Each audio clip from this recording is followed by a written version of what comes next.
La mejor manera de predecir tu futuro es creándolo. No desde lo conocido, sino desde lo desconocido.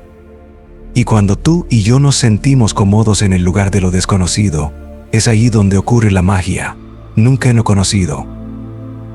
Un emprendedor, según la definición, si lees la definición de emprendedor, hay una cosa que es consistente en todas las definiciones, y es que son individuos dispuestos a asumir un riesgo al adentrarse en lo desconocido, definidos por una visión del futuro en lugar de los recuerdos del pasado. Así que, si no tienes tu visión clara en tu mente para el final de esta semana, toda esta información es filosofía, es teoría.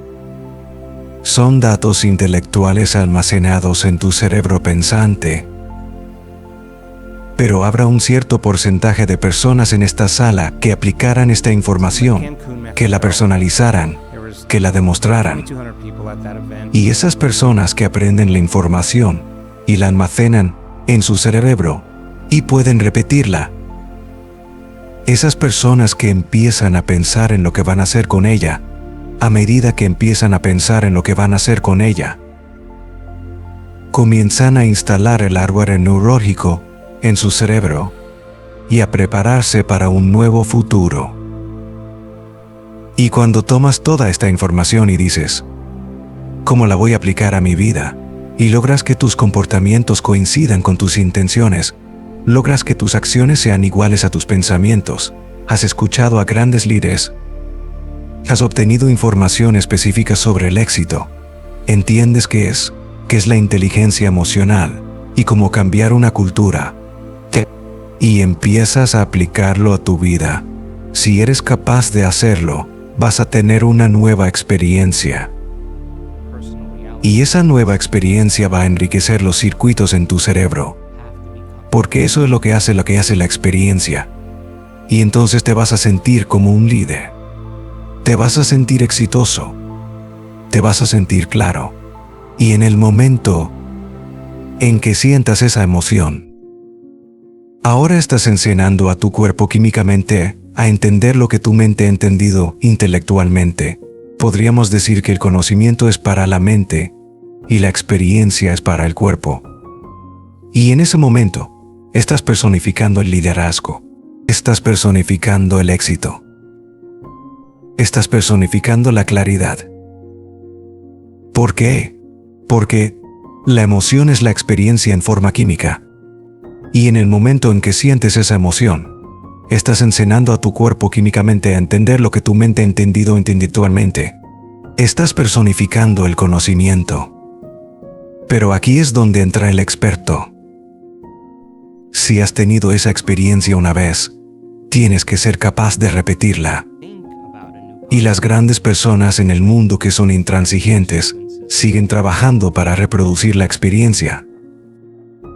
Y si puedes reproducir esa experiencia una y otra vez, neurológica y químicamente, condicionarás a tu cuerpo para que se convierta en la mente. Ahora será innato en ti, será segunda naturaleza, será fácil, será familiar, será común, será automático. Lo has hecho tantas veces que ahora es quien eres. Así que nuestro trabajo, entonces, pasar de filósofo iniciado a maestro, de mente a cuerpo a alma, de conocimiento a experiencia a sabiduría, y de pensar a ser. Y tú y yo tenemos toda la maquinaria biológica, y neurológica para hacer esto. Pero algunas personas recibirán toda esta información y será filosófica. Nunca la aplicarán. Aquellas personas que realmente la apliquen y tengan la experiencia una vez pensarán que eso los define. Pero las personas que realmente la personifican y la hacen innata en ellos, los verdaderos líderes del mundo, se convierten en quienes son. No tienen que pensar en liderazgo, son liderazgo. No tienen que pensar en éxito, son éxito. Se ha convertido en quienes son. Y para cuando tenemos 35 años, el modelo nos dice que nuestra personalidad es en su mayoría un conjunto de comportamientos y reacciones emocionales finitas que actúan como programas subconscientes. Así que ahora la persona va a pensar positivamente, con el FIBE presente su mente consciente, pero ha estado sintiéndose negativamente de manera subconsciente durante los últimos 30 años. Eso es mente y cuerpo en oposición. Cuando te mueves al momento presente y te vuelves claro de que tienes una intención muy clara en tu mente, y luego comienzas a enamorarte, comienzas a moverte a un estado de ser, sintiendo lo que se sentiría ser esa persona. Ahora estás condicionando a tu cuerpo a una nueva mente. Ahora estás comenzando a reescribir el programa. Y usualmente toma quietud, toma tranquilidad, toma algo de concentración, y significa que tienes que superar los parámetros del viejo yo para reinventar el nuevo yo. Así que la mayoría de las personas intentan crear un resultado positivo en su vida, pero se sienten culpables o indignos. Eso es mente y cuerpo en oposición. Tenemos que entrar en el sistema operativo donde existen esos programas subconscientes y comenzar a hacer cambios en el sistema operativo. Tienes 100,000 millones de neuronas en tu cerebro. 100,000 millones de neuronas. El número de conexiones que tienes en una neurona está entre 10,000 y 40,000 conexiones. Aprender es hacer nuevas conexiones sinápticas. Cada vez que aprendes algo nuevo, esto es lo que está ocurriendo en tu cerebro, genios. Si aprendiste una información nueva hoy, tu cerebro hizo esto. Eso es aprender. Evidencia física como resultado de tu interacción en el entorno. Cada vez que aprendes algo en tu cerebro, hay un cambio físico que ocurre, y aprender es hacer nuevas conexiones. Si aprendes algo esta semana, has dejado una huella. Si aprender es hacer nuevas conexiones sinápticas, entonces si sigues disparando los mismos pensamientos una y otra vez, los vas a cablear en tu cerebro. Entonces, si aprender es hacer nuevas conexiones sinápticas, recordar es mantenerlas. Y de repente, desarrollan una relación a largo plazo. Y al igual que cualquier relación, cuanto más comunican, más se conectan. Y las neuronas son exactamente de la misma manera. Ahora, a medida que comienzas a aprender información, las neuronas tienden a ensamblarse en redes, o lo que se llama redes neuronales. Y las redes neuronales son simplemente grupos de neuronas que han disparado y se han conectado para formar una comunidad de conexiones neurosinápticas relacionadas en un pensamiento, una habilidad, un habilito, un comportamiento, un concepto. Entonces, si piensas los mismos pensamientos siempre conducen a las mismas elecciones. Las mismas elecciones llevan a los mismos comportamientos. Los mismos comportamientos crean las mismas experiencias. Y las mismas experiencias producen los mismos sentimientos. Y ahora estás atrapado en tu viejo yo. Nuevos pensamientos deberían llevar a nuevas elecciones. Y nuevas elecciones deberían llevar a nuevos comportamientos. Nuevos comportamientos deberían crear nuevas experiencias. Y nuevas experiencias deberían crear nuevas emociones. Y eso debería inspirar la evolución. Decimos que tu personalidad crea tu realidad personal. Y tu personalidad está compuesta por cómo piensas, cómo actúas y cómo te sientes. Podríamos decir que tu personalidad es tu estado de ser. Si sigues pensando los mismos pensamientos, demostrando los mismos comportamientos, viviendo por los mismos sentimientos y emociones, tu realidad personal va a seguir exactamente igual. Pero, si tienes nuevos pensamientos que llevan a nuevas elecciones, que demuestran nuevas acciones, que crean nuevas experiencias, que te hacen sentir de manera diferente, comenzarás a caminar hacia un nuevo futuro. Así que, la mayoría de las personas intentan crear una nueva realidad personal como la misma personalidad. Y no funciona. Literalmente tienes que convertirte en alguien más. Tienes una mano. Y porque tienes una mano, tienes la misma mano que la persona de al lado. Solo hay una cierta cantidad de cosas que puedes hacer con tu mano. Pero ahora, lo que te hace único es tu huella dactilar. Eso te da tu individualidad. Y eso es realmente la anatomía minuciosa de algo relacionado con una mano.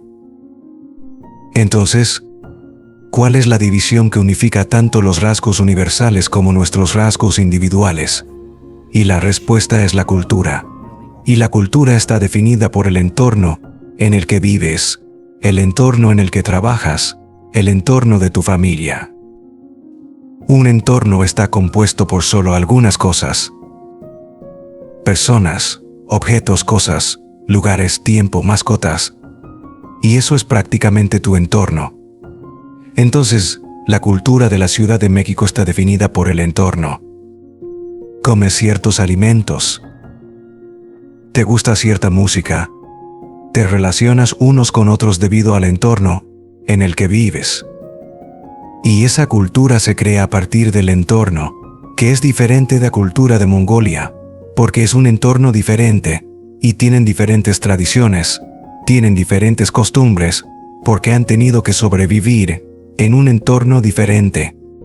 Y así lo que unifica los rasgos individuales y universales se llama cultura. Ahora, piensa en esto. La mayoría de las culturas están definidas por las costumbres que tienen, las tradiciones, el idioma, sus habilidades de supervivencia, sus hábitos, sus actitudes, sus creencias, sus historia, sus artes, sus estructuras sociales que los han unificado como una cultura individual. Así que las personas con las que trabajas, las personas con las que te relacionas, las personas con las que interactúas, comparten una cultura similar que los une tanto como individuos como especie llamada seres humanos. Y los mexicanos son diferentes de los australianos porque viven en un entorno diferente y tienen diferentes tradiciones. Pero podríamos decir entonces que la cultura típicamente está definida por cosas que han funcionado en el pasado. La mayoría de las culturas tienen una opción. Para crear una nueva cultura significa entonces que tienes que definir tu cultura como una visión del futuro. Pero la mayoría de las personas, sus culturas se basan en el pasado, la realidad presente. ¿Qué significa eso? Estamos en un mundo cambiante. Y el mundo está cambiando más rápido de lo que la mayoría de las personas pueden seguir. Y si vas a seguir definido por un recuerdo del pasado, no te mantendrás al día con esta cultura porque estamos creando una cultura global, que define la visión del futuro para cambiar una cultura. Y la respuesta es una intención muy clara, un propósito claro combinado con una emoción elevada. Y cuando combinas una intención clara, como una visión del futuro junto con una emoción elevada e inspiración y alegría, crearás un individuo empoderado. Pero aquí está el problema. Para el materialista que está esperando que su riqueza aparezca para sentirse abundante, está en su pasado. La persona que está esperando el éxito para sentirse empoderada, está en su pasado. La persona que está esperando su curación para sentirse integridad, está en su pasado. La persona que está esperando que sus riquezas lleguen para sentir gratitud, está en su pasado. Son materialistas. Tienes que sentirte empoderado para que tu éxito se manifieste. Tienes que sentirte abundante para que tu riqueza te encuentre. Tienes que estar en gratitud para crear la vida que quieres. Y al enseñarle a tu cuerpo emocionalmente cómo podría sentir ese futuro antes de la experiencia real, estás cambiando tu biología. Porque la mayoría de las personas esperan que algo fuera de ellas cambie como se sienten dentro de ellas. Y cuando algo fuera de ellos cambia como se sienten dentro de ellos, prestan atención a quién o qué causó eso, y crean un recuerdo. Ese es el viejo modelo de realidad de causa y efecto. Esperar que algo fuera de ti elimine tu dolor dentro de ti. Pensamos de 60 a 70,000 pensamientos en un día, y el 90% de esos pensamientos son los mismos pensamientos que el día anterior. Bueno, si crees que tus pensamientos tienen algo que ver con tu destino, si estás pensando de la misma manera, tu vida va a seguir de la misma manera porque los mismos pensamientos llevan a las mismas elecciones. Eso significa entonces que tienes que sentir gratitud todos los días para que ocurra tu nueva experiencia.